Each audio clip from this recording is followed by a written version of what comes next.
Pessoal, boa tarde. Tudo bem? Ver se tem como é que estamos aqui. Acho que já está todo mundo sentado. Pessoal, bem-vindos. Esse é o nosso, para quem já é da casa há um tempo, é o nosso almoço tradicional, em que a gente tem a apresentação dos nossos candidatos ao equilibrista. A gente está aqui com a presença de alguns ex-equilibristas, parte do corpo diretivo do IBEF. Equilibrista, está certo. Equilibrista é eternamente equilibrista. Equilibristas de outras edições. E aí, com alguns dos nossos patrocinadores, eu vou dar início aos nossos trabalhos aqui para a gente poder falar das apresentações. Para a gente poder iniciar, eu queria chamar o Fernando, do Bradesco. Onde é que está o Fernando aqui? Opa, desculpa, Fernando. Boa tarde a todos. Um prazer, mais uma vez, estar junto do IBEF, no Prêmio Equilibrista. O Bradesco está há mais de 10 anos patrocinando esse prêmio, que é um prêmio bastante importante para toda a nossa indústria e para todas as pessoas que trabalham no mundo de finanças. Eu acho que é um ano bastante especial, né, um ano em que se tem uma expectativa muito grande com relação ao novo governo, uma esperança muito grande, e aqui, certamente, nós celebramos isso também, junto com o talento e a energia dos nossos financeiros. Junto comigo estão aqui a Fernanda e a Letícia, que são pessoas lá do time que cobrem as empresas dos finalistas, que eu aproveito para cumprimentá-los todos, o Mário, o Marcelo e o Eduardo, que não está aqui, mas belíssima escolha, muito difícil de decidir quem será o equilibrista, mas todos os três já estão absolutamente premiados e uma belíssima escolha do IBEF para essa final. Então, bom almoço a todos e parabéns aos candidatos. Muito obrigado. Deixa eu passar agora para o nosso outro patrocinador da Deloitte, Fragoso, membro da nossa diretoria executiva aqui, por favor, para dar umas palavras iniciais. Obrigado. Bom, boa tarde a todos. Mais uma vez aqui, agradecer a presença de todos, principalmente dos finalistas aqui, do equilibrista.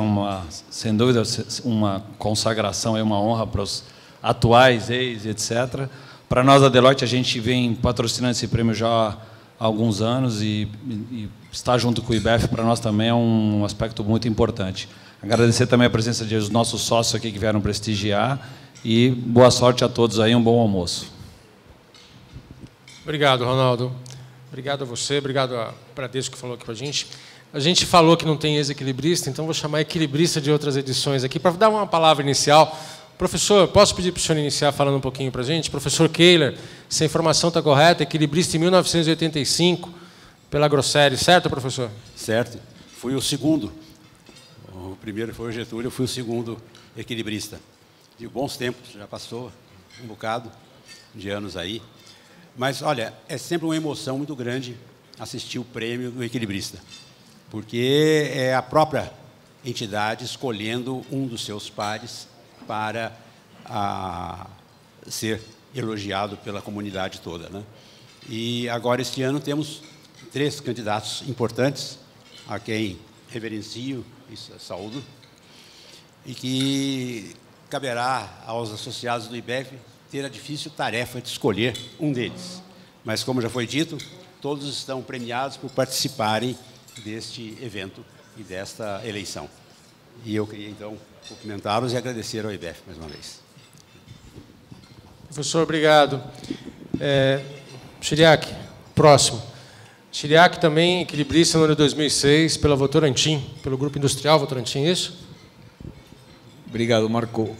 Bom, a escolha do equilibrista é basicamente o ápice, né, de nosso ano de trabalho aqui no IBEF, né? É um processo como poucos a nível de transparência e de competitividade. Assim que os 3 finalistas têm que ficar extremamente orgulhosos, né? Porque a lista era muito grande, todas as pessoas que teria sido uma honra para o IBEF tê-los como equilibristas. E a gente fica muito motivado de ver como os anos passam e a gente consegue manter essa altíssima qualidade de profissionais, né, dentro do IBEF.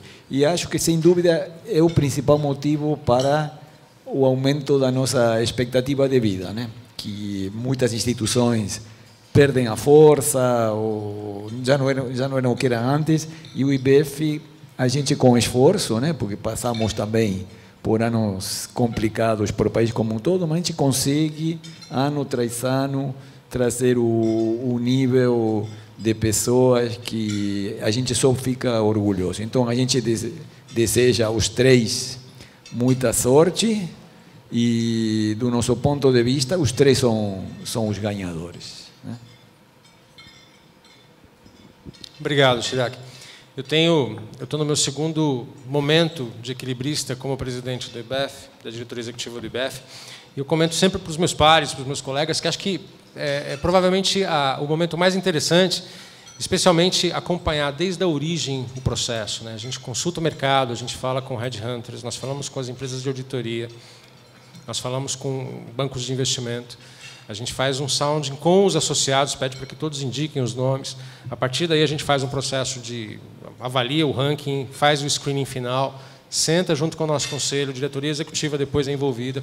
Falamos com os antigos equilibristas, os equilibristas de outras edições, e aí a gente chega nos três nomes. E é um privilégio enorme eu ter a missão de ligar para os que foram selecionados. Então, eu queria dar os parabéns a todos. Um deles não está aqui, depois eu transmito esse parabéns também. Mas foi muito bacana. E eu vou falar pela ordem das apresentações aqui, quando eu tive a chance de ligar para o Eduardo Alcaro, que é o CFO do PagSeguro, o UOL, depois para o Marcelo Batna, Suzano, e depois para o Mário Antônio Bertoncini, da Nexa Resources, e poder dizer que eles tinham sido indicados e que estavam nessa competição, nessa escolha que o Instituto estava fazendo. E é mais bacana ainda você ver a reação do CFO, se sentindo, de fato, prestigiado, entendendo a importância disso, e se dispondo a estar aqui com a gente e dividir suas experiências. Então, eu queria dar, de novo, parabéns para vocês. Vocês vão ganhar parabéns aqui até chega na hora de ir embora. E queria já iniciar os trabalhos. Eu vou pedir para que seja na ordem que me passaram aqui. A gente tem o Eduardo Alcaro não pôde estar com a gente aqui, ele está numa viagem, se eu não me engano, num roadshow, e eu acho que ele fará um vídeo, é isso? Tem um vídeo que vai ser rodado? Podemos soltar o vídeo dele? Bom dia. Antes de mais nada, gostaria de me desculpar com vocês porque eu não pude estar presente aí no almoço. Infelizmente, eu tive uma viagem já marcada com a minha família há algum tempo, uma viagem que eu já tinha programado há mais de um ano. Mas, de qualquer forma, eu fiz aqui algumas anotações para ter certeza também que eu não esqueci de nada, né? Eu acho assim, antes de mais nada, a primeira pergunta de vocês é sobre a defesa do prêmio, né? E eu acho que se esse prêmio vier, antes de mais nada, não pertence a mim, pertence ao UOL, pertence ao PagSeguro e todo o time de finanças que está por trás desse projeto. Como vocês sabem, alguns de vocês já passaram por isso, um processo de IPO e principalmente um processo dessa magnitude é uma jornada longa, que antes de mais nada se inicia com uma visão de negócio e essa visão de negócio acaba se transformando numa preparação para a companhia para ir para um mercado de capitais. No caso do PagSeguro, especificamente, a complexidade foi um pouco maior. Primeiro porque o PagSeguro era uma unidade de negócio da companhia, não era um CNPJ apartado, e no final do dia o que a gente teve que fazer foi um carve-out de uma unidade de negócio para uma companhia que foi listada 100% nos Estados Unidos, não foi um dual listing, não foi Bovespa, foi uma operação inovadora sobre esse aspecto de ser uma companhia brasileira 100% US listed e 100% NYSE listed, né? E vocês sabem, seguindo todo o compliance, toda a complexidade que é se lidar com a SEC, com a SEC americana. Eu acho que assim, foi também uma operação inovadora do ponto de vista de alguns paradigmas que foram quebrados, né? Um grande paradigma que me falavam era, olha, o valor da companhia independe do local de listagem, se você lista ela em Bovespa, se você lista ela nos Estados Unidos. Isso se provou não ser verdade ao longo do tempo. Tá? E por que isso? O que a gente identificou é que a grande diferença de uma companhia, de uma listagem Bovespa, uma listagem Estados Unidos ou uma listagem dual listing, é quando a sua base de investidores é global e o seu modelo de negócio não tem comparáveis no mercado local, que é o caso do PagSeguro. O PagSeguro tem hoje um negócio que não é um negócio de venda de máquinas como todo mundo pensa ou como todo mundo imagina. Existe uma ação de marketing muito forte sobre o PagSeguro e principalmente sobre a venda de máquinas, que muita gente entende que o comparável natural de PagSeguro, por exemplo, é o adquirente local que está listado aqui na Bovespa, que é uma das maiores companhias listadas em bolsa hoje. O PagSeguro não é um business de vender máquina e não é um business de adquirência.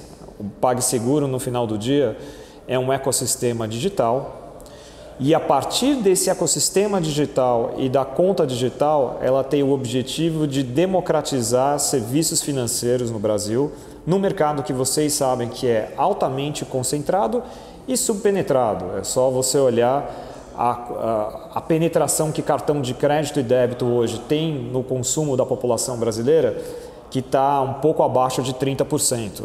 Isso, quando você compara com nações desenvolvidas, está acima de 50%. E um dado importante aqui é que essa conta digital, ela faz com que o nosso cliente tenha não só acesso a receber cartão de crédito e débito, mas que ele possa ter uma conta fora do sistema bancário, uma conta que oferece uma série de serviços como pagamento de contas, DocTed, recarga de celular pré-pago. É um ecossistema digital, não é uma companhia que vende máquinas e que provê serviços de adquirência como tradicionalmente se vê no mercado. A gente tem um dado relevante aqui, que 80% dos clientes do PagSeguro não aceitavam cartão de débito e crédito antes de serem nossos clientes. Isso significa que o PagSeguro conseguiu abrir um novo mercado, conseguiu abrir um mercado que estava inexplorado pelos grandes bancos brasileiros, e isso que foi inovador na companhia. Mas tudo isso a partir de uma visão, tudo isso a partir de um ecossistema digital e tudo isso a partir de uma visão que não existia comparável no mercado brasileiro, e o investidor estrangeiro, um investidor que investe em companhias globais de tecnologia, entende muito bem esse modelo de negócio. A oferta do PagSeguro foi um marco no mercado de capitais brasileiro. Para vocês terem uma ideia, foi o segundo maior IPO de uma empresa estrangeira nos Estados Unidos. Por exemplo, o tamanho da realidade, mesmo para padrões americanos, foi uma oferta muito grande. A única oferta que superou a oferta do PagSeguro de uma empresa estrangeira nos Estados Unidos foi o Alibaba, que vocês conhecem, é um gigante chinês. Entre o IPO de janeiro e o follow-on feito em junho, foram 3,7 bilhões de reais de recursos levantados. Desses 3,7 bilhões, 2,3 bilhões de recursos secundários, quer dizer, dos acionistas realizando parte do investimento, e 1,4 bilhões de dólares em recursos primários para a companhia. Se a gente pega esses 3,7 bilhões de dólares e converte à época do IPO, a gente está falando de uma oferta total entre IPO e follow-on de 12,5 bilhões de reais. Isso significa a segunda maior operação da história do mercado de capitais brasileiro, somente atrás dos 13 bilhões de reais de Santander. E lembrando, assim, que não é um negócio estabelecido, não era uma unidade de negócio, uma subsidiária brasileira, como foi no caso do Santander, de um grande banco mundialmente conhecido. Foi um IPO que foi construído a partir de uma visão de um empreendedor. A companhia foi montada em 2006 com uma visão de de montar um ecossistema digital muito olhando para o que PayPal fazia nos Estados Unidos, para em 2018, 12 anos depois, chegar nessa condição de conseguir fazer um IPO dessa magnitude e uma operação inovadora, sem precedentes dentro do mercado de capitais brasileiro. Eu queria estar aí com vocês hoje mais uma vez para responder perguntas e dúvidas, porque sem dúvida tem muito mais perguntas e acho que curiosidades sobre uma transação dessa magnitude. E também me coloco à disposição de vocês, qualquer momento que a gente quiser falar pessoalmente, até antes da data final do prêmio, fico à disposição aí da mesa examinadora. Mas, de qualquer forma, um bom dia para vocês e até breve.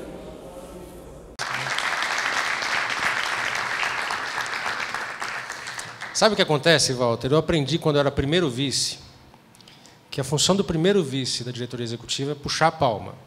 Meu primeiro vice não está aqui hoje. Quando eu era primeiro vice seu, eu puxava a palma, cara. Era a minha função. Não, mas valeu o toque, valeu o sinal. Pessoal, seguindo a sequência aqui, eu vou passar o microfone para o Marcelo. Marcelo, acho que mais ou menos uns 15 minutos aí para você fazer sua apresentação. Tem microfone contigo?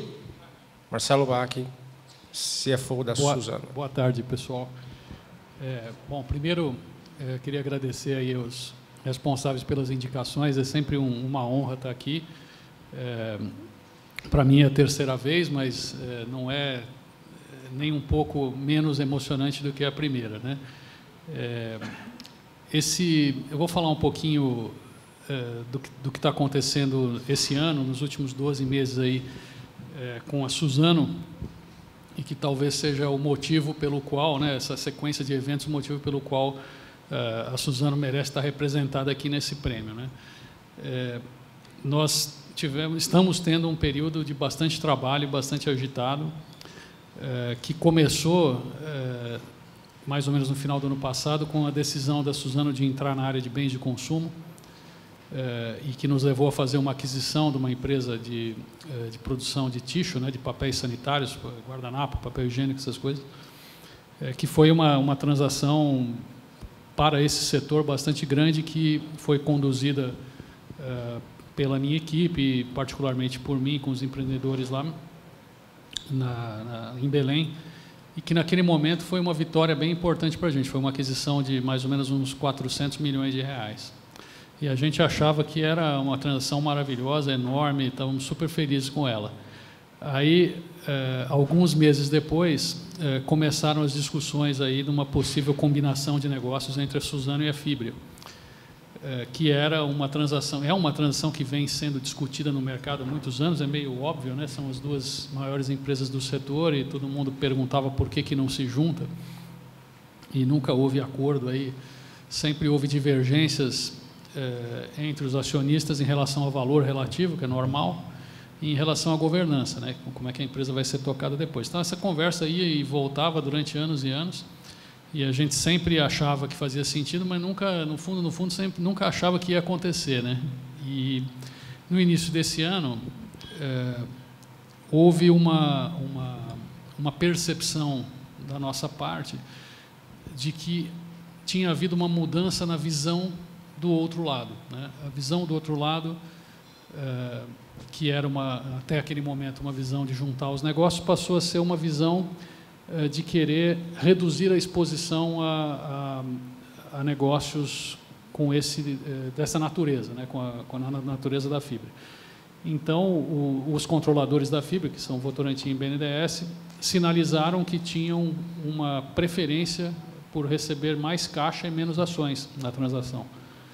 E isso mudou completamente a condução do negócio, né?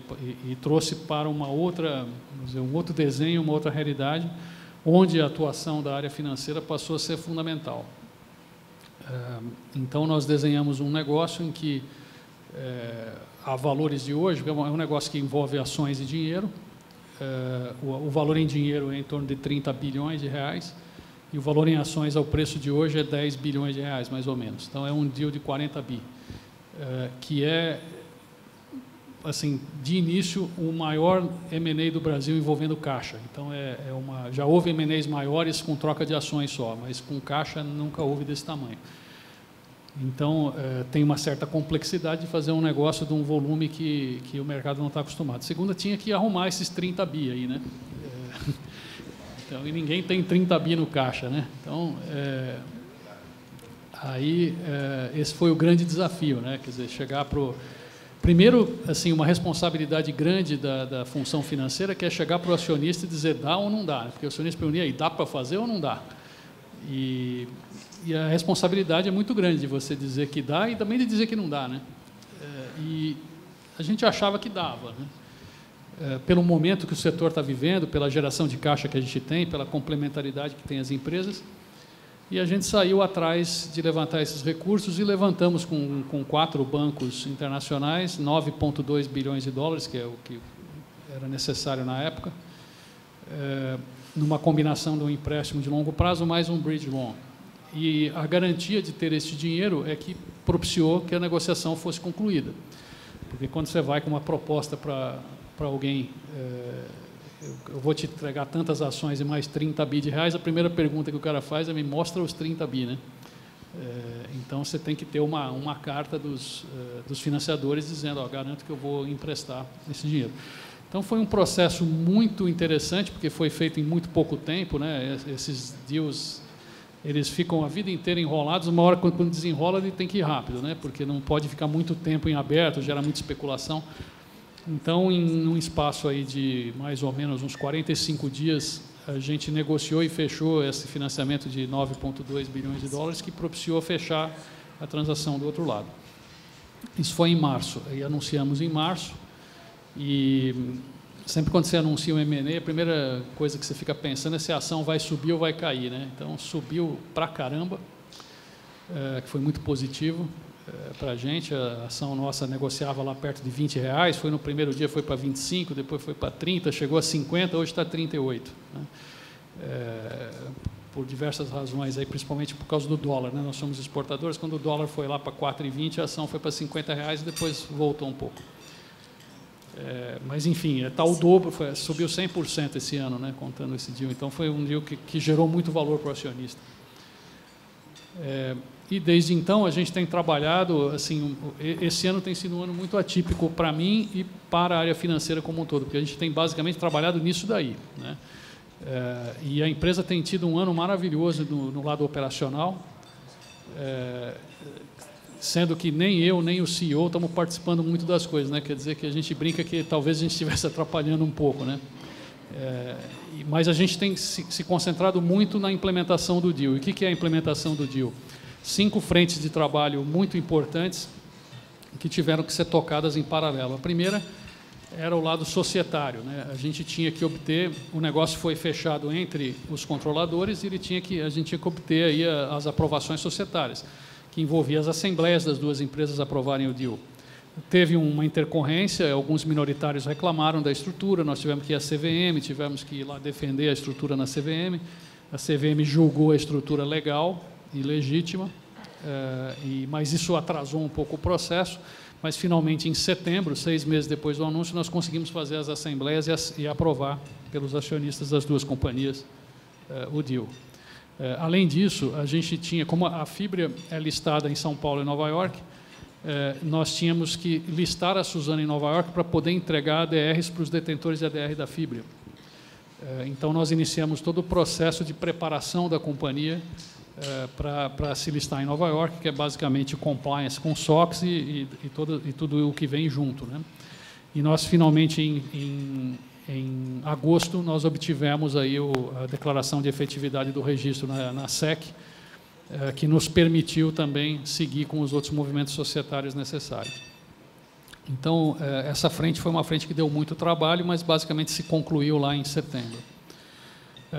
Uma segunda frente importante era a frente do financiamento, porque nós levantamos esses 9,2 bilhões de dólares, uma parte desses, 6,9 era um bridge loan. e a gente tinha que substituir esse bridge loan por outra coisa. E nós tomamos a decisão de fazer isso antes do fechamento da transação, para não correr riscos macroeconômicos, né, de quando você precisar, de fato, fazer, não ter disponibilidade de recursos. Então, nós fizemos diversas transações, fizemos um bond de 10 anos de $1 bilhão, fizemos transações com bancos, principalmente uma muito grande com o Bradesco, de $1,25 bilhões por 8 anos, foi uma transação para o mercado brasileiro com um prazo que não é usual e num valor muito grande, né, foram quase 5 bi de reais. Fizemos outras transações com outros bancos, fizemos transações de prazos mais curtos, e hoje a gente basicamente já tem todo o funding garantido. A gente pôde abrir mão, inclusive, do bridge loan, foi cancelado o bridge loan, porque custa, né? Você fica pagando o compromisso que os bancos têm de te emprestar, você vai pagando. Então, a gente decidiu cancelar, porque a gente tem um grau de confiança muito grande de que terá os recursos. Uma boa parte está no caixa e uma outra parte que a gente ainda precisa levantar, tem diversas opções para levantar. Então, isso tem tomado uma parte importante do meu tempo também, e da equipe como um todo. Uma terceira frente foi a frente de gestão de risco, muito importante, porque nós assumimos um compromisso de pagar $30 bilhões para os acionistas da Fibrium, e a Suzano é uma empresa que gera caixa em dólar, né? É uma empresa que exporta mais ou menos 80% do seu output. Então, nós tínhamos uma geração de caixa em dólar e um compromisso em reais, que é uma situação que não é possível de ser administrada sem usar instrumentos de proteção. Então, nós começamos, a partir de abril, a fazer um pacote muito grande de hedges cambiais, que permitia a gente garantir que a gente ia dever X bilhões de dólares, que para a gente é o que importa, né? Importa o valor em dólar, não o valor em reais. E nós fizemos aí um portfólio de quase $7 bilhões de hedge ao longo desse período, que é bastante coisa para um mercado que não é tão líquido assim. Em algum momento, quando o dólar começou a subir muito, a gente achou que a gente tinha errado feio, né? Mas hedge é hedge, né? Então, não é para ganhar nem para perder, é para garantir aquilo que você quer. Então, hoje a gente tem já o portfólio feito que garante que o deal, esses $30 bilhões vão custar $8,1 bilhões, que é o número que a gente queria que custasse quando a gente começou a fazer essa estratégia, né? Isso também a gente teve que usar diversos instrumentos inovadores, tivemos que criar com os bancos essa linha de crédito para fazer, isso foi tudo feito em operações com bancos, né? Nenhum banco tem linha para fazer $8 bilhões de hedge, né? Isso é uma coisa que tem que ser desenvolvida ao longo do tempo com um único cliente. E deu bastante trabalho, mas fizemos e deu o resultado esperado. Depois tinha o lado das aprovações antitrust, né, que é o caminho crítico. A Suzano mais a Fibria vendem basicamente no mundo todo. E, dependendo do tamanho das vendas que você tem em determinadas regiões, você precisa passar pelo órgão antitrust da região. Então, nós tivemos que aprovar nos Estados Unidos, na China, no Brasil, na Turquia e na União Europeia. E nós já aprovamos nos 4 primeiros, a União Europeia ainda não aprovou. O CAD saiu semana passada aqui no Brasil. E é um processo bastante complexo, assim, é muito bom para demandas de papel, né, que a gente produz, porque é relatório que não acaba mais. E cada região tem sua especificidade. Os Estados Unidos, como sempre, muito eficientes, foram o primeiro a aprovar. A China é um processo muito eficiente também, foi o segundo a aprovar. O CAD demorou 8 meses, aprovou semana passada, e a Europa ainda não. E a Europa a gente acha que aprova até o fim do mês. Agora, se a Europa tem um esquema de fase 1, fase 2, se a gente conseguir em fase 1 é até o fim do mês agora. Senão, se for para fase 2, pode ir até abril do ano que vem. Então, é um processo bem complexo. E enquanto não tem todas as aprovações necessárias, você pode fazer quase nada em relação a unir as duas empresas, né? Mas aí entra uma quinta frente de trabalho, que é a preparação da integração das companhias. Com todas as restrições antitrust, a gente montou um time de trabalho com algumas pessoas que foram retiradas do dia a dia das operações das duas empresas, para, primeiro, levantar as sinergias que tem, preparar os planos de ação para obter essas sinergias depois no futuro, e preparar a companhia para o primeiro dia de operação conjunta. Qual é o sistema que vai usar, como é que vai emitir faturamento, como é que vai ser a organização da companhia, coisas desse tipo, né? E esse trabalho está pronto desde o final de outubro agora, e nós estamos, e eu tive o prazer aí de liderar esse trabalho pelo lado da Suzano, que é uma liderança meio esquisita, porque você meio que tem que acreditar no que os outros te falam, mas você não pode ver. Então, o cara te fala, tem lá o Clean Team que trabalha com os números e fala, aqui tem tantos milhões para economizar. Você pergunta, mas como que vai economizar? Eu falo, não, você não posso falar, você tem que acreditar em mim. Então, é um exercício de você também criar um nível de confiança diferente com o time que está trabalhando ali, porque não dá para trabalhar de outro jeito. Então, também é uma coisa que às vezes a gente não está muito acostumado, mas é um aprendizado também. Então, isso está pronto, esperando aí as aprovações para fazer o closing. O closing deve acontecer em janeiro, se a gente obtiver a aprovação agora. Então, esse ano, basicamente, foi dedicado a isso. E é um processo com um aprendizado enorme, né? Quer dizer, muita coisa que a gente fez nunca tinha sido feita antes desse jeito. Muita coisa... para você fazer um deal desse tamanho e com essa estrutura complexa, a quantidade de coisas que tem que dar certo ao mesmo tempo é gigante. Então, é aquele tipo de coisa que, se você pensa muito antes, você nem começa, né? Você tem que ter um pouco de fé, porque o pessimista de plantão sempre fala, mas isso não vai dar certo, você não vai conseguir aquilo, você não vai arrumar o dinheiro, o acionista não vai topar, a Assembleia não vai aprovar, o minoritário vai reclamar. Então, é um monte de... Aconteceu tudo isso daí, né?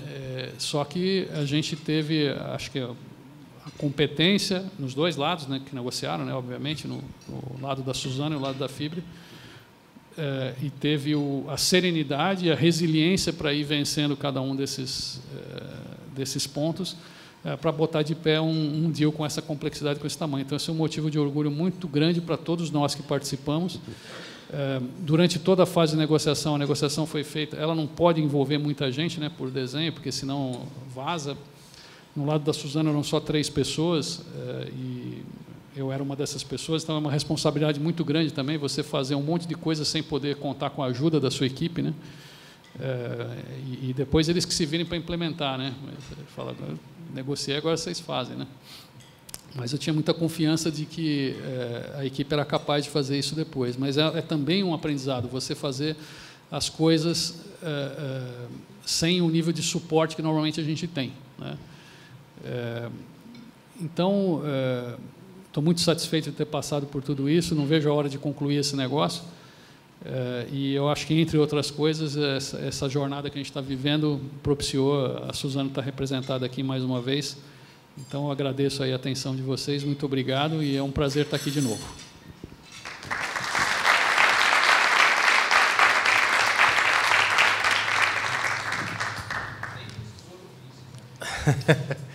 Essa foi ao vivo, né? Ao vivo é mais fácil, a gente se manifesta na hora.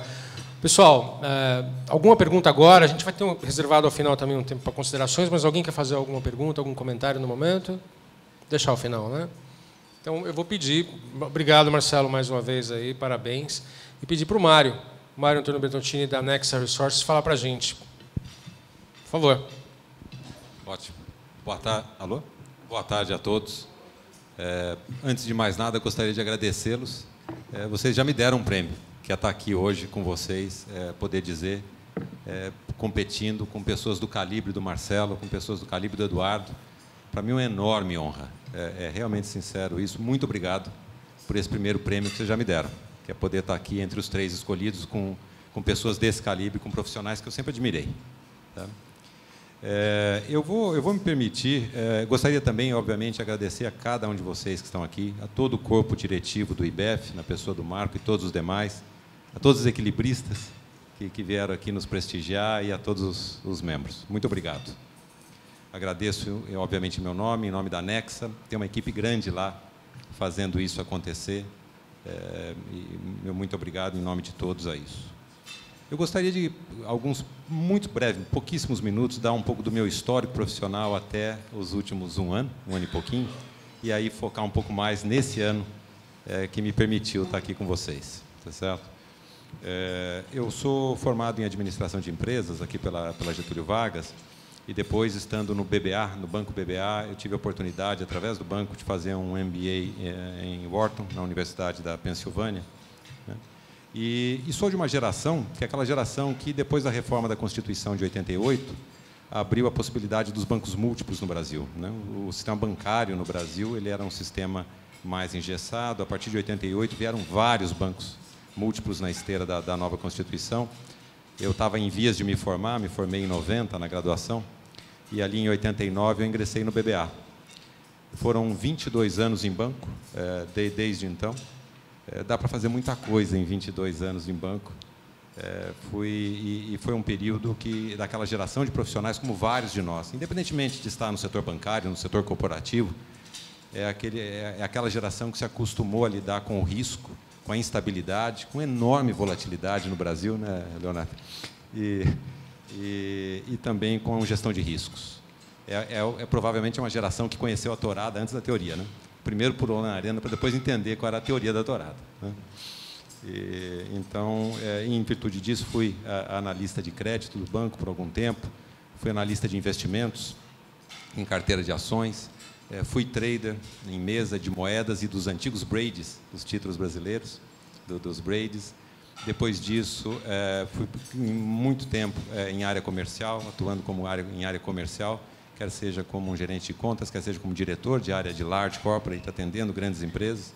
E também tive a oportunidade de ser o diretor de M&A do banco, uma época, metade desse tempo no BBA, depois já Itaú BBA, né, por 4 anos, um pouco menos de 5 anos em M&A. Ao fim desse processo, comecei uma reflexão, e foi uma reflexão que durou algo como um ano na minha vida, sobre um processo de transição, ainda na área financeira, sempre na área financeira, mas de área bancária para o mundo corporativo, para o mundo de empresas, né? Eu acho que foi uma decisão amadurecida, ela levava em conta vários aspectos, e eu acabei sendo convidado e aceitando uma função de diretor de tesouraria no Grupo Votorantim. Isso foi ao longo de 2011. Naquele momento, a Votorantim centralizava a sua tesouraria na holding, né? Estava com aquela configuração, estava entre as 5 maiores tesourarias do Brasil. O Luiz está aqui como testemunha daquela época também, em termos de gestão da dívida bruta, gestão dos seus riscos, gestão do seu caixa, e foi uma escola para mim no mundo não bancário, né? Tive a oportunidade, de fato, de poder dar continuidade a um trabalho de uma gestão de dívida em mercado de capitais, no sistema bancário, uma gestão de riscos muito cuidadosa, muito cautelosa, uma política de compliance, de governança muito séria, levada adiante pelo grupo. Comemorou ontem os seus 100 anos de existência, o Grupo Votorantim, e foi, de fato, uma escola bastante grande ali no tudo. Quando chegou na transição, ali por volta de 2013, 2014, o grupo começou uma decisão madura de dar uma reformulada na sua estrutura de empresas, na sua estrutura de governança. Foi dali que eu tive a oportunidade, em 2012, 2013, de participar no Comitê de Finanças como membro efetivo e um membro do comitê do board, um membro suplente do board da Fibria. Foi quando eu tive a oportunidade de fazer uma tentativa, naquele momento, não exitosa, de informação pública, do IPO da Cimentos, da Votorantim Cimentos, né? Ser endereçado num momento mais propício, mais à frente. E pude participar também da gestão, da internacionalização da área de mineração e metalurgia do grupo, particularmente na América Latina, particularmente no Peru. Sendo um membro, como sou até hoje, do Conselho de Administração das Empresas no Peru, um conselho muito ativo, onde tem minoritários presentes, de uma forma muito atuante, muito positiva, né? E do Comitê de Auditoria das Empresas Peruanas também. Quando foi em 2015, nós estávamos discutindo a estratégia para mineração e metalurgia, e em 2014 eu saí da holding do grupo e me juntei à área de mineração e metalurgia do Grupo Votorantim como CFO daquela unidade. E nós levamos uma reformulação do plano estratégico em 2015 para o grupo, basicamente propondo o desinvestimento em alguns dos metais, né? O split e um tratamento focado para alguns dos outros metais, e uma proposição de crescimento em zinco e cobre. Sobretudo em zinco e cobre, mas são minas polimetálicas, né? São minas que produzem outros importantes subprodutos, na Nexa, a exemplo de prata, ouro, chumbo. E eu brinco lá com a minha equipe internamente que a gente, ao propor ao acionista, foram vários meses de discussão daquele planejamento estratégico, que a gente propunha dobrar de tamanho, num período de 10 anos, o zinco e o cobre. E eu brinco que a gente obteve uma boa e uma má notícia do board, né? A primeira boa notícia é, ok, eu compro o seu plano, faz sentido, a Nexa está muito bem posicionada em zinco e cobre na América Latina, nós temos boas jazidas, boas minas, bom portfólio de greenfields, acho que a gente gosta do fundamento desses dois metais, vamos crescer. A má notícia é no conte come plata, tá certo? Eu acho que também é uma boa notícia, para ser muito sincero, mas vamos estruturar isso de uma forma que seja autofinanciável, né? Eu gostaria, como qualquer acionista majoritário, mas como qualquer outro acionista, de ter sempre a opção de aportar capital nesse negócio, mas não gostaria de ter a obrigação de aportar capital neste plano de crescimento, né? E foi daí que nasceu a ideia do IPO da Nexa. Foi a partir dessas discussões, né? Era um desafio, obviamente era uma possibilidade, a gente queria acreditar na viabilidade dela naquele primeiro momento, mas com enormes incertezas, né? Algumas incertezas, o último IPO de mineração em Américas, e aí eu somo todas as bolsas no continente americano, incluindo a americana, incluindo a canadense, que tem uma familiaridade com o setor de mineração muito grande, né, no Canadá, não havia IPO em mineração desde 2007. Esse era o primeiro desafio, né? Vamos debutar depois de uma década nesse mercado, quer dizer, os riscos disso acontecer. Por que a gente precisa debutar, né? Será que não tem um outro para debutar e a gente seguir o baile, né? Mas, enfim, esse era um primeiro grande desafio, né? O segundo grande desafio era uma base de acionistas que vinha machucada por algumas atuações em empresas de mineração, em particular na América Latina. A gente não colecionou, a gente colecionou excepcionais exemplos, mas a gente também colecionou alguns maus exemplos de conduta no setor de mineração, em particular, e não me refiro só ao Brasil, me refiro à América Latina como um todo, e era algo para ser superado, né? E a partir do terceiro aspecto era interno, era dentro de casa, né? Que é estruturar uma empresa, dar continuidade a uma estruturação de uma empresa que a gente pudesse ofertar nos mercados na melhor condição, como benchmark, em termos de governança, em termos de controles internos, em termos de compliance, em termos de gestão de riscos e tudo mais. Foi um trabalho enorme, um trabalho em equipe, muito focado, muito determinado, com uma enorme motivação interna, uma energia, né? Uma das primeiras definições foi de estrutura.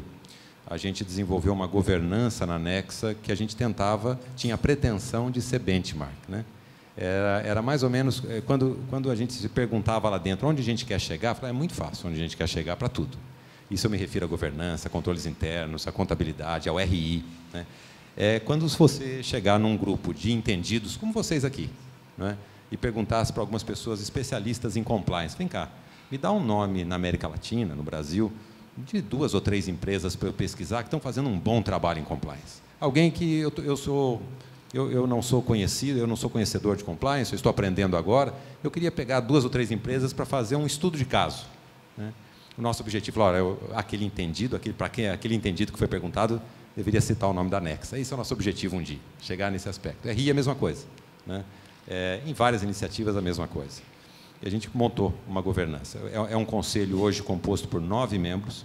Ele é um conselho de 5 membros indicados pelo grupo majoritário, pelo grupo Votorantim, outros 4 membros efetivamente independentes, e independentes que não eram conhecidos do grupo antes deste processo, quer dizer, realmente recrutados para tal, né? 6 destes 9 membros residem fora do Brasil, residem efetivamente, moram com suas famílias fora do Brasil, vêm para cá 9 vezes ao ano, entre Brasil, Luxemburgo e Peru, para se encontrar nesse conselho, quer dizer, um conselho realmente multicultural, né? Montamos um comitê de auditoria, montamos um comitê de finanças, montamos um comitê, um nominating, né? Um comitê de pessoas e reputação, imagem, para poder dar sequência a essa governança. Isso tudo foi montado a partir desta decisão que eu me referi de vocês, do IPO. Outro aspecto era uma abordagem de tudo que fosse extremamente regulatório, regulado e necessário, era ter um viés de como é que a gente se beneficia disso. né? Um exemplo é controles internos. Como é que a gente, além da SOX, além da obrigação de reportar as bolsas, quer dizer, como é que a gente monta algo que efetivamente nos ajude? Que não seja um burden, que não seja uma carga ter que carregar aquela certificação pela burocracia de ter que carregar, né?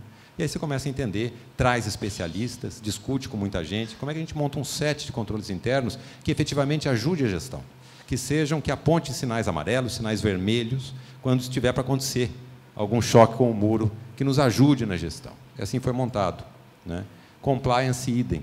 Como é que a gente tem políticas que sejam muito menos políticas para guardarem em pastas na prateleira, mas políticas que efetivamente ajudem a empresa no seu aspecto ético, na condução dos seus mercados e na relação com o governo, em todos os aspectos que a gente está atingido.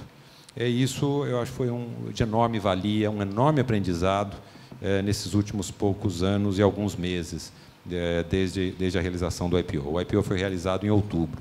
Outra decisão importante, sempre me perguntam, é das jurisdições que nós decidimos listar. A Nexa ela é efetivamente listada, né? Ela não é o ADR, ela é a listagem direta na NYSE, na Bolsa de Nova York, e na Bolsa de Toronto. Foi um processo de dual listing nessas duas bolsas, né? E a pergunta recorrente é por que não Brasil, né? E aí não tem absolutamente nenhum preconceito com isso, não tem absoluto nenhum, pelo contrário, nenhum ranço. Quer dizer, qualquer de nós executivos, eu acho que por todo o histórico nosso de formação no mercado brasileiro, adoraria tocar o sino no prédio da Bovespa. Eu acho que faz parte de uma coisa meio icônica para muitos de nós, né? Mas não foi esse o caso, porque a partir de um estudo de demanda, estudo esse que eu tive a oportunidade até de apresentar para a própria B3. É dizer, não tem viés na decisão, não é absolutamente política, ela é uma decisão técnica de demanda agregada.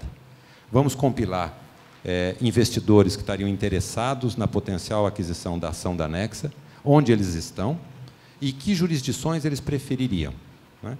E aí você parte para demanda, num estudo de demanda agregada mesmo. Como era um dual listing, né? Era até qual é a primeira bolsa que agrega, qual é a segunda bolsa que agrega, qual é a terceira bolsa que agrega, né?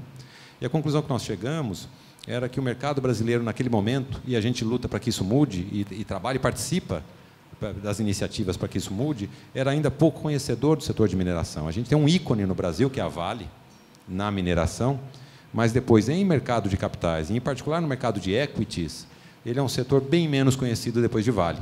Nesse mar de peixes, Vale é um bacalhau, mas os peixes são poucos conhecidos, né?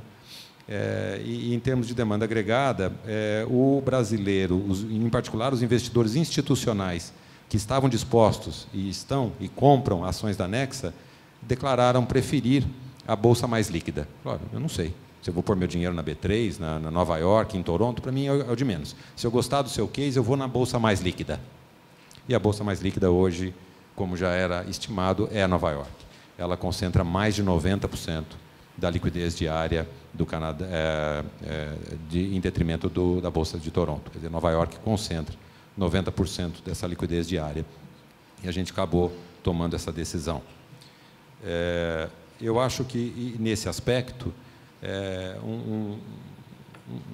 o que eu pude aprender, quer dizer, e fazendo um pouco de uma reflexão nos últimos dias, da mensagem que eu gostaria de trocar com vocês, discutir com vocês, me dei conta de que, no fundo, eu tive a oportunidade de participar de uma segunda geração de executivos financeiros, de estar participando de uma segunda geração de executivos financeiros, que é hoje várias empresas brasileiras, né, estando ou não listadas lá fora ou aqui dentro, né, tem uma iniciativa enorme de cada um de nós em fecharmos um gap de gestão com as melhores práticas mundiais. E aí eu me refiro não só à gestão de tesouraria, mas de novo, voltando para os temas de governança, de RI, de transparência, de atuação, de imagem, né? Eu acho que ter o privilégio de participar de uma geração de executivos financeiros que está trabalhando em prol disso, da divulgação das melhores práticas, trazendo as melhores práticas, explicando aquelas práticas que a gente adota, que não necessariamente sejam comuns lá fora, mas os méritos delas e por que nós fazemos, eu acho que é um privilégio participar desse movimento. Talvez mais daqui a 10 anos, quando a gente estiver aqui ouvindo novos candidatos, talvez a gente tenha a oportunidade de falar, puxa vida, de verdade, naquela época ali, há 10 anos atrás, a gente estava num movimento de abertura. Não é por acaso que vários dos convidados aqui, sem exceção, né? O Eduardo fez uma abertura importantíssima de capital lá fora, o Marcelo acabou de nos descrever aqui todos os esforços de uma listagem dupla, também na Bolsa de Nova York. Eu estou tendo a oportunidade de dividir a minha história com vocês. Quer dizer, no fundo, é uma geração que tem, eu acho que, muito a aprender, mas também tem muito a ensinar, a educar as novas gerações de executivos que estão vindo, para a gente ir fechando rápido esses gaps. Existem ainda gaps. Existem gaps regulatórios, existem gaps culturais, existem gaps de gestão. A maneira mais rápida da gente resolvê-los é encarar, é reconhecer e é tentar buscar aquilo que a gente tem mérito, levar para fora, e aquilo que precisa ser aperfeiçoado, correr para esse aperfeiçoamento. Só para finalizar, eu acho que é um pouco dos princípios que norteiam hoje a nossa gestão na Nexa, é a mensagem que a gente tenta levar para aquela equipe e para o mercado, que, de alguma forma, de novo, talvez esteja nos maiores méritos de eu estar representando a empresa nessa tarde aqui com vocês hoje. Acho que, primeiro, é sempre ter uma estrutura que seja abrangente, mas que seja leve o suficiente para que as decisões sejam rápidas. Esse é um mantra para nós lá. Eu acho que é um norte em toda a estrutura. Quer dizer, ter as estruturas de forma muito leve, de muito rápida, para que a decisão seja rápida, para que a governança permita uma decisão rápida, né? Segundo aspecto é estar muito atento às tendências de mercado. Estar muito com um ouvido aqui dentro, com um ouvido lá fora, interagindo, conversando, participando e captando as tendências, né? E ter certeza que a gente tenha a flexibilidade e a capacidade de se adaptar àquilo que ouvir e tiver mérito, né? É a adaptabilidade. Temos alta adaptabilidade para aquelas tendências que a gente ouve e que façam sentido para a gente adotar, né? Eu acho que tem um terceiro aspecto, que é o aspecto de que hoje, para as empresas crescerem, e isso em mineração é uma verdade absoluta, as parcerias são absolutamente necessárias.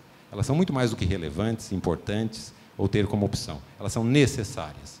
A gente não encontra mais empresas de mineração importantes no mundo que estejam crescendo sozinhas, né? E para crescer, você precisa, e para firmar essas parcerias para o crescimento, você precisa ter credibilidade. O primeiro ativo que você tem na mesa de negociação é a sua credibilidade. Do contrário, você vai continuar crescendo em parcerias, mas provavelmente não com os parceiros que você vai se orgulhar. Você teria orgulho de contar para outras gerações. Então, acho que desenvolver essa confiabilidade é outro mantra para a gente lá dentro.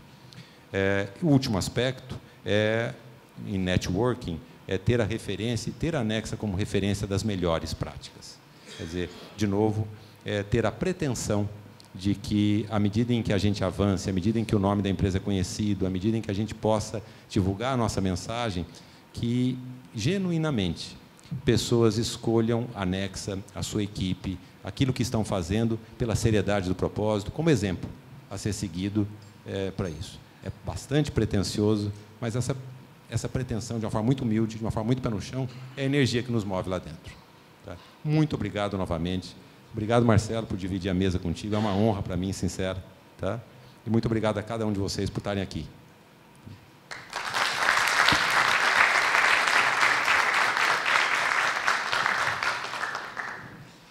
Pessoal, bom, obrigado mais uma vez aí, obrigado a todos vocês, obrigado pelas apresentações que tivemos aqui.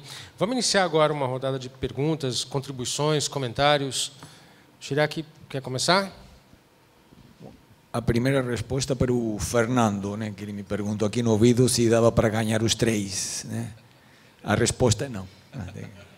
Mas parabéns, realmente o processo não vai ser simples de eleger, né? E, como falei já, estamos extremamente orgulhosos dos 3 e dos outros que ficaram no caminho também, mas sensacional, né? Num momento de dificuldade do mercado, não é que estamos num céu de brigadeiro maravilhoso, que foi 2018 um ano maravilhoso. Vocês conseguiram fazer essas transações no momento que convencer a credores internacionais, investidores internacionais para tomar risco Brasil, né? Acho que isso aí já sozinho foi um grande desafio vencido. Mas tenho uma pergunta rápida, Marcelo. Evidentemente que você teve que se focar provavelmente tua esposa deve falar que foi 120% do teu tempo, né, nessa transação. Então, como que você conseguiu manter teu time motivado e porque já é uma empresa altamente complexa em si, né? Como você conseguiu manter teu time focado, motivado, enquanto você teve que dedicar uma parte tão importante do share do teu tempo para essa transação? Chiriac, essa pergunta é bem legal, porque dá a oportunidade de falar de uma coisa que, assim, o discurso e a prática, né? A gente sempre, já há alguns anos, eu estou lá no Grupo Suzano, vai fazer 8 anos, e pelo menos nos últimos 5 a gente tem falado que um dos valores que a gente preza muito é a autonomia, né? Protagonismo das pessoas. E, ao mesmo tempo que a gente fala isso, a gente, há já algum tempo, as pessoas percebiam a Suzano como uma empresa que queria dar essa autonomia, mas, ao mesmo tempo, tinha um grau de centralização de decisões maior do que deveria, né? E esse momento que a gente está vivendo esse ano nos permitiu praticar muito mais aquilo que a gente fala, né? Porque quando você tem um grupo de executivos que estão normalmente no dia a dia, que passam a não estar no dia a dia, sei lá, a Suzano tem fábricas em vários lugares do Brasil, normalmente eu vou 2, 3 vezes por ano em cada fábrica. Esse ano eu não consegui nenhuma vez. Então, quando acontece isso, você tem que colocar a responsabilidade para as pessoas e elas têm que acreditar que é para valer, né? E eu acho que houve, assim, a gente teve a sorte de ter uma equipe preparada para isso, e a necessidade fez com que a gente parasse de fazer uma gestão tão micro, que eu acho que era um problema. E é um aprendizado muito importante para uma empresa que vai se tornar muito maior agora, né? A Suzano, junto com a Fibra, será a maior empresa desse setor no mundo, né? Então, não dá para gerir no micro. Então, acho que isso aqui está servindo como aprendizado. E tem funcionado, isso é um motivo de muito orgulho para a gente, porque durante esse período, com toda essa turbulência, a Suzano obteve 2 prêmios aí na área de pessoas que nos dão um enorme orgulho. O primeiro é que foi eleita a melhor empresa para se começar a carreira, né, esse ano no Brasil. Num setor que normalmente não é muito sexy, né? Ninguém assim, sai da faculdade querendo trabalhar com papel e celulose, né? Mas acho que a gente tornou a Suzano uma empresa atrativa justamente por essa questão da autonomia, da diversidade. Tá? E o segundo é uma pesquisa da Forbes que saiu agora faz um mês, que a Suzano foi eleita a número 25 do mundo entre as melhores empresas para se trabalhar. E é a melhor da América Latina. Então, eu acho que o fato disso ter acontecido neste período mostra que talvez tenha sido uma oportunidade para a gente colocar em prática aquilo que a gente sempre falava, mas talvez não fazia na extensão necessária. E ter uma equipe qualificada é fundamental para isso. A equipe está se provando muito qualificada, né? Então, eu fico muito feliz com esse resultado aí.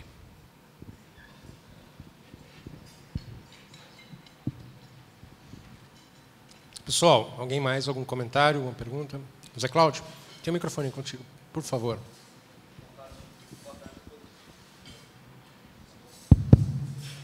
Agora vai. Bom, boa tarde a todos. Primeiro, parabéns para o Eduardo, para o Marcelo e para o Mário. Tive uma dupla felicidade ao ver, né, ouvir os 3 falando. Primeiro porque no Conselho, os critérios que a gente tem que ter para conseguir separar 3 finalistas é um baita de um trabalho, né, Chiriac? Não é fácil, né? E quando você começa a ver a qualidade dos executivos no Brasil, e de 10 chegar em 7, chegar em 3, dá muita felicidade de ver que a gente acertou, né? Acho que estão 3... nomes que vão honrar absolutamente o que o IBF faz. A segunda sensação é um orgulho muito grande do Brasil, né, e de brasileiros como vocês, pela capacidade de empreender, pela capacidade de realizar, de sonhar, pela capacidade de fazer algo tão grande em termos globais, né, e operações tão complexas, né, que vão virar referência não só para o Brasil, para a América Latina, mas para todo mundo. Isso é muito legal. E eu acho que o Brasil está precisando desses grandes exemplos, dada a maré baixa que a gente teve recentemente. Então, obrigado, parabéns, muito feliz mesmo. Eu quero fazer uma pergunta rápida para o Mário. Eu queria que você comentou um pouco de aprendizado, comentou um pouco, né, do processo como um todo. Mas comenta um pouco da parte mais difícil, né? Assim, o que deu errado, né? Ou quase deu errado, os contornos mais difíceis, aquela hora que eu sei que se deu certo é porque vocês não desistiram, né? Mas aquela hora que você fala, caramba, né? Foi duro, sabe? Aquela parte que quase não funcionou. Conta pra gente aí quais foram os principais nós para desatar, por favor. Obrigado pela pergunta. E é verdade, né? A gente até, do ponto de vista de quase um bloqueio mental, né? A gente foca naquilo que deu certo, mas às vezes para pouco tempo para pensar naquilo que poderia ter sido feito melhor, eventualmente, ou grandes dificuldades, né? Acho que uma primeira grande dificuldade que qualquer das empresas brasileiras analisa uma abertura de capital, em particular quando existe a possibilidade concreta de uma listagem fora, é o nosso arcabouço tributário, né? E aí não é uma crítica barata, rasa, não. O nosso sistema tributário, no que tange a esse aspecto de mercado de capitais, ele teve um propósito. Ele tinha um propósito de, basicamente, ser um dos instrumentos de coibir saídas de capital do Brasil. Corrida, saída de capital do Brasil. Ele é um sistema montado desde intercompany loans, desde emissão de bond a partir do Brasil, e inclui listagens que desencorajam grandes fluxos de capital. Pelo medo, pelo receio, que a gente quer sempre crer que já esteja no passado, de grandes saídas de capital do Brasil e grandes crises de balanço de pagamentos, né? O sistema tributário ainda no que tange ao mercado de capitais, ainda é dessa geração. É compreensível, hein? Não é aqui uma crítica rasa, mas é a dificuldade que você enfrenta. Quer dizer, nós, obviamente que isso, a partir do momento que você tem ativos no Brasil e fora do Brasil, a exemplo do Peru, a exemplo de Estados Unidos, né, de atuações fora, você começa a perceber que outras jurisdições são muito mais capital markets friendly do que a brasileira, né? Isso a gente está tendo oportunidade também, por uma iniciativa nossa, de levar até a B3 a nossa visão, né? Do que eventualmente, isso não é uma tarefa só da B3, é óbvio, mas do que podia ser mudado, né? Ou de um processo de mudança para a gente estar atento, porque aquilo efetivamente impacta a competitividade, né? Eu acho que esse é um primeiro revés naquele que qualquer um de nós que somos brasileiros que gostaria de ver um mercado de capitais aqui ainda mais pungente, né? Sempre que possível na bolsa local. Acho que esse é um primeiro aspecto. Tem um segundo aspecto que é a escolha dos advisors, né? Nós optamos por ter um modelo com uma gama bastante grande de advisors financeiros no projeto. Óbvio que eles não foram convidados de uma só vez, né? A forma como a gente escolheu, nós escolhemos 2 bancos que nós faríamos muito antes de qualquer mandato de IPO, que nós começaríamos a fazer os primeiros sounding de se aquilo era viável, assinamos contratos de confidencialidade e começamos a trabalhar com 2 bancos. Eu me refiro a algo como 12 meses antes de tocar o sino do IPO, né? Ainda sem mandato, com um acordo de confidencialidade que amparava aquelas conversas, e tocar. E à medida em que o projeto foi avançando, a gente foi trazendo, completando a primeira linha de bancos, a segunda linha, a terceira linha, né? Hoje eu teria uma atenção redobrada ao expertise que cada um traz para aquela transação. Foi um motivo de orgulho nosso, os advisors que estão lá, eu acho que foram muito bem escolhidos, mas talvez hoje eu teria algumas alterações de status, de bancos eventualmente na segunda ou na terceira linha, em posições acima diferente e vice-versa, né? Por conta de uma experiência. Então, eu acho que um segundo aprendizado é esse. Eu teria ainda um critério redobrado na escolha dos advisors financeiros, né, efetivamente naquilo que possa trazer. Eu acho que esse é um segundo aspecto. E o terceiro aspecto, eu acho que a gente acabou acertando aí, mas isso, a gente corrigiu a rota no meio do caminho, é que o IPO ele é um processo revestido de sigilo, natural, é inerente, né? De muito sigilo, só que, no entanto, é um esforço extraordinário de toda a empresa. Então, uma terceira recomendação, porque esse poderia ter sido um erro recorrente se nós não tivéssemos corrigido a rota no meio do caminho, né? Que é de um engajamento cuidadoso, criterioso, mas um engajamento real de várias áreas da empresa, né? O IPO não é um projeto isolado da área de finanças. A área de finanças não são heróis que vão entregar um IPO feito. Aquilo vai ser bem ou mal sucedido a partir do que haja um esforço coletivo de toda a empresa em levar a mensagem. A gente acertou a rota no meio do caminho, felizmente, e se mostrou um acerto no final, mas eu alertaria aqueles que forem traçar a mesma trilha para tomar cuidado com esse aspecto de segurança. Muito bom. Pessoal, Ivanira, desculpa, não tinha visto, já estava... Por favor, Ivanira. Queria te fazer mais uma pergunta. Eu também trabalhei no Grupo Votorantim, na Votorantim Metais, enfim. O que você atribui, né, com relação ao IPO da Votorantim Cimentos, né, que foi considerado o maior pull-out, né, da Bolsa? O que não deu certo? Eu acho que são, obrigado pela pergunta, eu acho que são várias questões, né? Eu acho que um primeiro aspecto, eu acho que é uma discussão madura interna dos méritos. Os méritos de um IPO nunca são eles só monetários, né? Eles também são monetários, daquilo que você pode levantar, do por quanto você está vendendo uma parte da sua empresa, né? Mas eu acho que, olhando no retrospecto hoje, eu teria contribuído mais para disseminar uma discussão ainda mais ampla de todos os méritos daquele IPO e de quanto valeria a pena ceder para, eventualmente, viabilizar uma transação. Segundo aspecto é uma questão de onda, é uma onda realmente externa, que quando você é pego, eu tive essa experiência, é muito difícil reverter naqueles aspectos, né? Nós estávamos em roadshow em maio de 2013, nós estávamos em roadshow no IPO, quando eclodiram dois movimentos.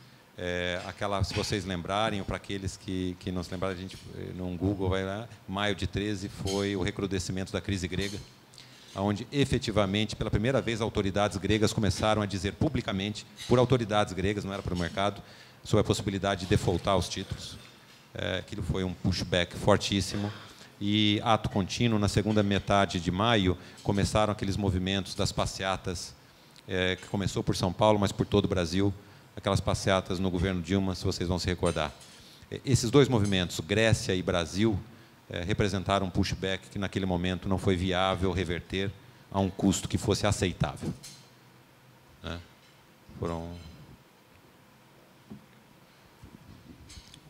Por favor, fique à vontade.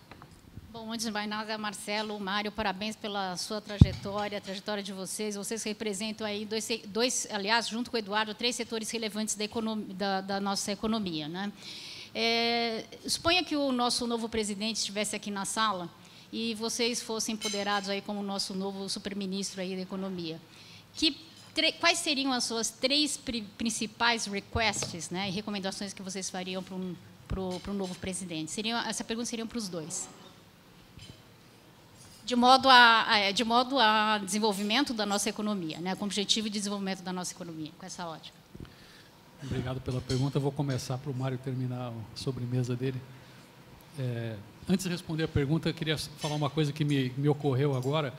Aqui a gente tem 3 pessoas representando uma empresa que foi criada muito recentemente, né, que é o PagSeguro.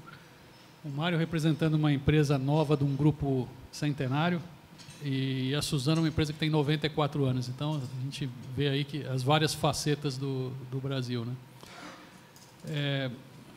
Primeiro, graças a Deus, eu não tenho esse problema, né? Assim, não tenho nenhuma vontade de exercer essa função, apesar de que eu acho que um dos problemas que o Brasil vive, que eu acho que está melhorando, é a omissão que classes como a nossa têm em relação ao que o governo faz, né? A gente sempre acha que vota e o problema é deles, e a gente participa muito pouco e deixa com que seja feito por quem interessa fazer.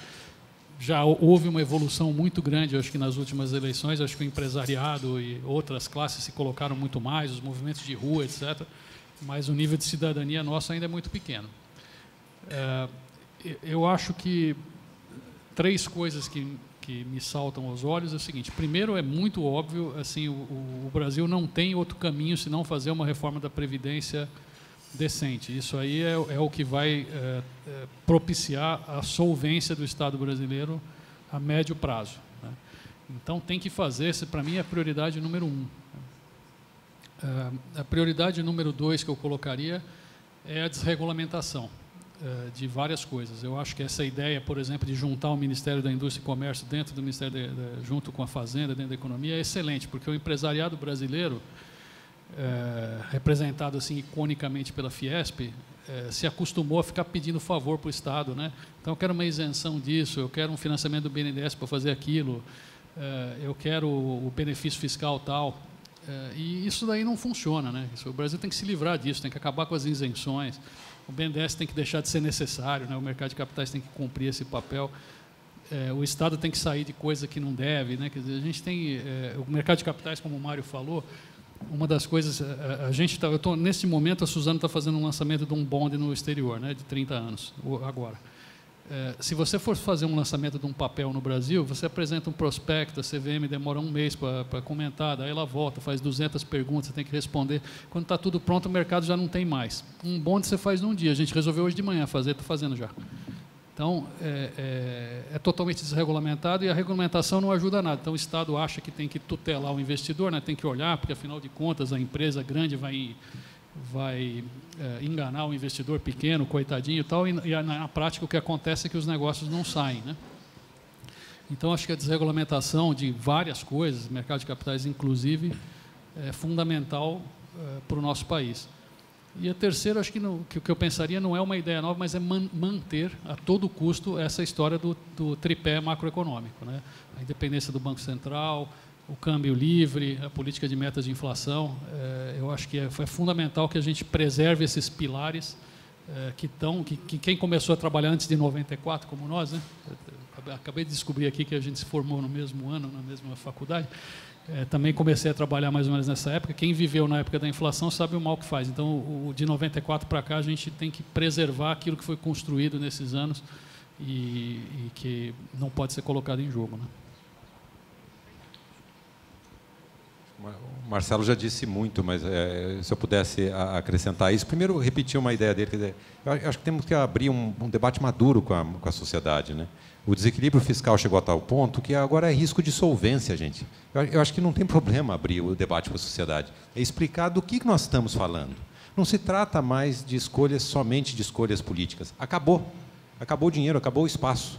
Nós estamos na iminência, vamos colocar aqui 2, 3 anos, de a continuidade dessa política nos levará à insolvência. É disso que nós estamos falando. Acabou a margem de manobra. Eu acho que esse debate tem que ser maduro com a sociedade. Eu acho que tem que debater neste nível, né? E depois, para não ser repetitivo, olhando um pouquinho para fora, né, o que aconteceu com a eleição do Trump? O que aconteceu com o Brexit inglês? O que aconteceu com a grande confusão política que se meteu à Itália? E o que aconteceu com a eleição do Trump aqui é que tem uma grande parcela da população que não estão nos grandes centros. Porque o grande centro não queria o Brexit, não queria o Trump, e Bolsonaro não era a primeira escolha, né? Que tem uma insatisfação latente no interior desses países. Essa globalização não está funcionando para uma grande parte dessa população. Eu acho que tem pessoas que tenham a grandeza e a sensibilidade de ouvir, de interessar. Eu acho que o dia a dia dessas pessoas estão sendo parcialmente endereçados. E vai muito além de um Bolsa Família. Vai muito além de dar uma ajuda extra de renda. É efetivamente política pública, no conjunto. A sociedade se movendo para endereçar. Se eu tivesse a oportunidade de um minuto, de um bilhete para o novo presidente, eu endereçaria isso. Obrigado. Pessoal, estamos nos encaminhando aqui já para o encerramento. Algum comentário mais, alguma pergunta, alguma manifestação? Bom, então eu queria encerrar o nosso evento aqui. Eu queria agradecer. A gente está aqui numa etapa importante da nossa 35ª edição do Prêmio Equilibrista. Eu queria, de novo, agradecer aos nossos patrocinadores, o Bradesco Corporate, com o Fernando Freiberg e sua equipe que está aqui. Muito obrigado pela presença e pelo apoio ao evento. Deloitte, eu queria, Ronaldo Fragoso, com os seus sócios que estão aqui presentes, obrigado pela presença e pelo apoio. A gente tem apoio de Demarest Advogados e Estadão, que estão com a gente nesse evento já há um tempo também. A gente sabe parte das presenças que teremos lá no nosso dia.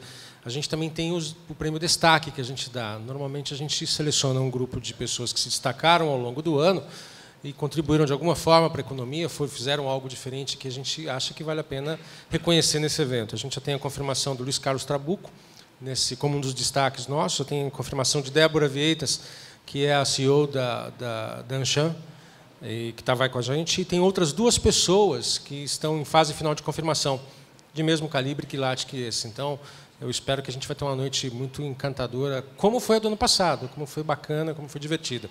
Espero ver vocês por lá. Obrigado pela presença aqui hoje, pessoal. Muito obrigado.